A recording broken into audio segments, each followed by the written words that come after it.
Hello बच्चों, इससे पूर्व के व्याख्यानों में आप लोग डिफरेंशियल इक्वेशन के एग्जैक्ट डिफरेंशियल इक्वेशन के बारे में पढ़ चुके हैं। मैंने आपको इस पर कि एग्जैक्ट डिफरेंशियल इक्वेशन क्या होती है, एग्जैक्ट डिफरेंशियल इक्वेशन की पहचान कैसे करते हैं, इससे आपको अवगत कराया है। अब प्रश्न ये उठता है कि क्या कोई डिफरेंशियल इक्वेशन हमेशा एग्जैक्ट होती है? तो इसका उत्तर था कि एग्जैक्ट नहीं भी हो सकती है।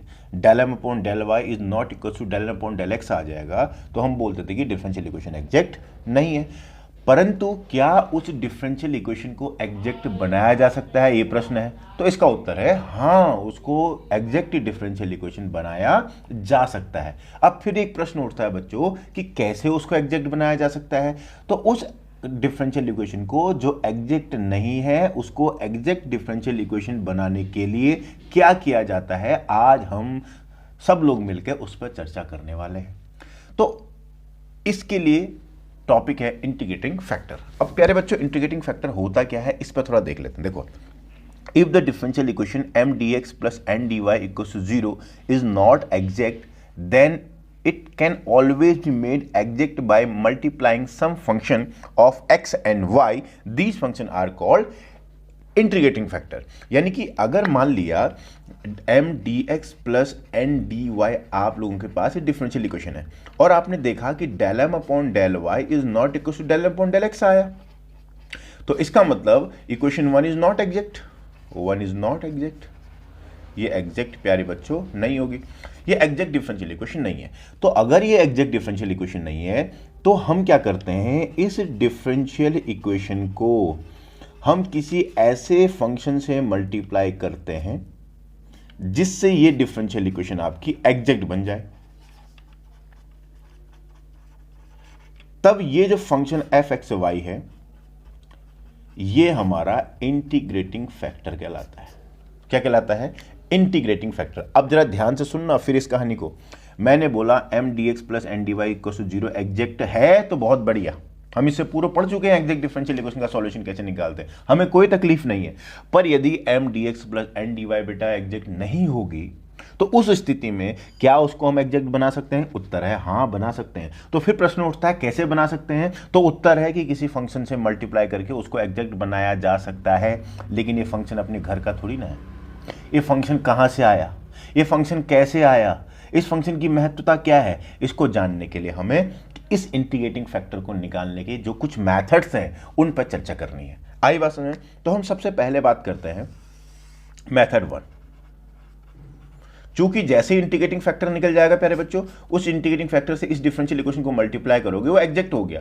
अब ये वैसे ही व्यवहार करेगा जैसा कि पहले कर रखा है, जैसे कि हम पहले सॉल्यूशन निकाल लेते हैं वैसे ही इसका सॉल्यूशन निकालेंगे। तो बात करते हैं मेथड फर्स्ट की। मेथड फर्स्ट है बेटा, if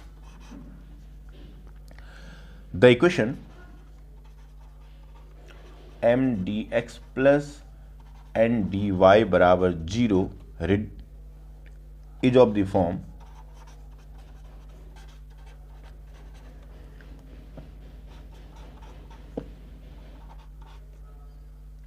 y dx plus x dy बराबर 0, then if mx minus ny is not equal to 0 then integrating factor is 1 upon mx minus ny। जरा इसको बेटा ध्यान से सुनना, क्या कहा मैंने। यदि आपके पास ये डिफरेंशियल इक्वेशन है M d x plus N d y, लेकिन इसमें क्या है कि डी एक्स के साथ पूरा वाई कॉमन आके कुछ फंक्शन बच रहा है और डी वाई के साथ पूरा एक्स कॉमन आके कुछ बच रहा है, तो इस डिफरेंशियल इक्वेशन में हम अब क्या करेंगे कि एम का मान क्या था, एन का मान क्या था, ये देखेंगे। और अगर M x minus N Y is not equal to 0 आ जाएगा तो 1 upon M x minus N y इसका इंटीग्रेटिंग फैक्टर होगा। इसका integrating factor M x minus N y होगा। तो अब क्या करेंगे, इस इंटीग्रेटिंग फैक्टर से इस डिफरेंशियल इक्वेशन को मल्टीप्लाई करेंगे। अब ये डिफरेंशियल इक्वेशन क्या बन जाएगी प्यारे बच्चों? एग्जैक्ट डिफरेंशियल इक्वेशन बन जाएगी। और ये एग्जैक्ट डिफरेंशियल इक्वेशन बन जाएगी तो इसका सॉल्यूशन वैसे ही करेंगे जैसा इससे पूर्व में कर रहे थे। एकाधिक प्रश्न करते हैं तो आपको इससे भली भांति समझ में आ जाएगा। देखिए प्रॉब्लम है बेटा, solve x cube y cube plus x square Y square plus x Y plus 1 y d x plus x cube y cube minus x square Y square minus x Y plus 1 x d y बराबर 0।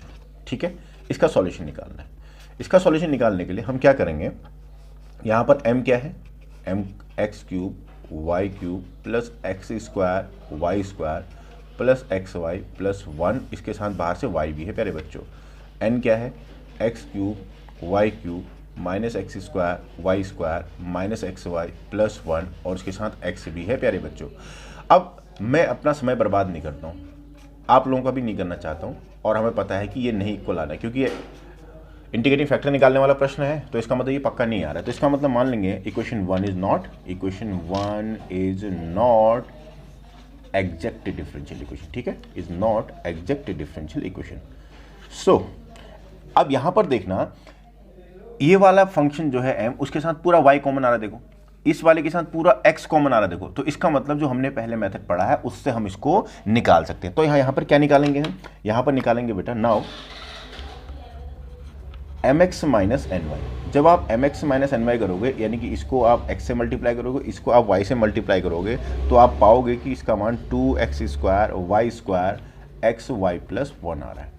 कर लोगे ना घर में, इसको x से multiply करना है, इस m को x से, इससे y से, और सॉल्व करके ये आ जाएगा। तो इसका मतलब ये नॉट इक्वल टू 0 आ रहा है, नॉट इक्वल टू 0 आ रहा है। तो so indicating factor is 1 upon mx minus N Y. तो इसका मतलब 1 upon 2x square Y square x Y plus 1, इसका इंडिकेटिंग फैक्टर आ गया। अब आप बोलोगे सर ये नॉट इक्वल टू 0 हमेशा थोड़ी ना आएगा। भैया 0 आएगा जब x और y का मान में से किसी एक का मान 0 होगा, तो वहाँ से ये डिफरेंशियल इक्वेशन फिर ऐसी नहीं बनेगी ना। तो इसका मतलब हम मानते हैं कि जो इंडिपेंडेंट वेरिएबल है, जो डिपेंडेंट वेरिएबल है, इनका मान, इंडिपेंडेंट वेरिएबल का मान 0 फिलहाल नहीं है। तो इसलिए mx minus N Y is not equal to 0 ले लिया मैंने। तो इसका मतलब इसका indicating factor 1 upon mx minus N Y आ जाएगा। अब प्यारे बच्चों ये इंडिकेटिंग फैक्टर आ गया। अब इस इंटीग्रेटिंग फैक्टर से मैं ओरिजिनल डिफरेंशियल इक्वेशन को मल्टीप्लाई करूंगा, और जैसे ही मल्टीप्लाई कर दूंगा तो ये डिफरेंशियल इक्वेशन आपकी एग्जैक्ट बन जाएगी। अब इस डिफरेंशियल इक्वेशन का सॉल्यूशन वैसे ही करेंगे जैसे इससे पूर्व में कर रहे थे। ठीक है, तो क्या लिखूंगे, multiplying equation 1 by its integrating factor. अब इसके इंटीग्रेटिंग फैक्टर से जब आप मल्टीप्लाई करने जाओगे तो जरा ध्यान से देखिएगा, एक सेकेंड, चलिए। Then we get m dash d x plus n dash d y equals to 0, where m dash क्या है बेटा, वेयर m डैश जो है आपका original m into integrating factor, और n डैश जो था बेटा original n into integrating factor, तभी तो आया होगा, यानी कि हमने इंटीग्रेटिंग फैक्टर से मल्टीप्लाई कर दिया। तो जो m डैश का मान क्या आ रहा है जरा देखते हैं। m का मान यहाँ पर था x cube y cube plus x square Y square plus x Y plus 1 और इंटू वाई था, और इसको हमने मल्टीप्लाई किया इंटीग्रेटिंग फैक्टर था 2x square Y square x Y plus 1। देखो बेटा, अब यहाँ से मैं x square Y square common ले लेता हूँ, तो ये कितना आ जाएगा, एक्स वाई और प्लस 1, और प्लस यहाँ एक्स वाई प्लस 1 ऑलरेडी था, और बाहर से y ऑलरेडी था, into 1 upon 2x square Y square x Y plus 1 already आ गया। ठीक हो गया। अब जरा ध्यान देना, एक्स वाई प्लस 1 कॉमन ले लो पूरा, तो बचा कितना, x square Y square plus 1। ठीक है, और y अपॉन क्या आ जाएगा बेटा, 2 time x square Y square x Y plus 1, यानी कि देखो y से y कटा एक, x इससे कटा, तो बचा कितना, x square Y square plus 1 upon 2 time x square y. ठीक है, अब इसको भी आप सॉल्व कर लो। देखो ये पहला आ जाएगा 1 अपॉन 2, देखो एक्स स्क्वायर से एक्स स्क्वायर कटा, y से एक y कटा, तो बचा y plus 1 upon 2 x square y. ठीक है बेटा, ये हमारा आ गया कि यहाँ पर क्या, m आ गया। इतनी बात सबको समझ में आ गई है, कोई दिक्कत यहाँ तक का नहीं। चलिए इसको मान लेते हैं m डैश, ब्रैकेट के अंदर बंद कर देते हैं। ठीक, अब हम निकालेंगे n डैश। n डैश बराबर क्या आ जाएगा, n डैश आपके प्यारे बच्चों, n का मान जो था हमारा x cube y cube minus x square Y square minus x Y plus 1, और इसको इंटू एक्स भी था और इसको मल्टीप्लाई करना है इंटीग्रेटिंग फैक्टर था आपका 1/2x² y² xy प्लस 1। अब जरा गुणा करके देखो क्या आएगा, x³ y³। एक काम करते हैं, इसको और इसको एक लेते हैं, इसको और इसको एक लेते हैं, तो आ जाएगा आपका x³ y³ plus 1 minus x² y² minus xy, और ठीक है, और बाहर क्या है बेटा, into x 1/2x² y² xy plus 1। इसको a³ प्लस b³ के फॉर्मूले से खोल सकते हो आप। क्या आएगा, a प्लस बी का whole cube minus 3ab a plus b, है ना। तो क्या आ जाएगा, जरा ध्यान देना, इसमें क्या आएगा, इसका मान आ जाएगा, ये आ जाएगा x³ xy प्लस 1 का होल क्यूब और माइनस 3xy, और ये हो जाएगा xy प्लस 1, और ये माइनस xy कॉमन ले लो यहाँ, तो xy प्लस 1, और बाहर से x ऑलरेडी है बेटा, और into 1/2x² y² xy plus 1, ये ऑलरेडी है, ठीक है। अब यहाँ से xy प्लस 1 कॉमन ले लो, तो कितना आया, xy प्लस 1 का होल स्क्वायर और माइनस 3xy, और यहाँ से भी आ जाएगा माइनस xy इंटू x और 1/2x² y² xy प्लस 1। जब प्यारे बच्चों आप इसको सॉल्व करोगे तो ये बन जाएगा आपका x² y² minus 2xy plus 1/x² y² x dy, ठीक है। ये आ गया आपका n डैश। सो सॉल्यूशन क्या हो जाएगा, solution is m dash dx plus n dash dy, लेकिन इतना ध्यान रखना यहाँ पर हमें क्या ट्रीटिंग y एज कांस्टेंट, यहाँ पर वही टर्म्स लेने हैं जो x से फ्री हो। तो ये आपका n डैश था, आप पिछले m डैश निकालेंगे, जब आप इसका इंटीग्रेशन करेंगे तो इसका इंटीग्रेशन आ जाएगा xy plus minus 1/xy minus 2 log y बराबर c। तो ये इस गिवन डिफरेंशियल इक्वेशन का प्यारे बच्चों सॉल्यूशन आ गया, ठीक हो गया। तो इस तरह से हम इस डिफरेंशियल इक्वेशन को सॉल्व भी किया पहले वाले मेथड से। बाकी जो अन्य मेथड हैं उनके बारे में हम चर्चा करते हैं आगे।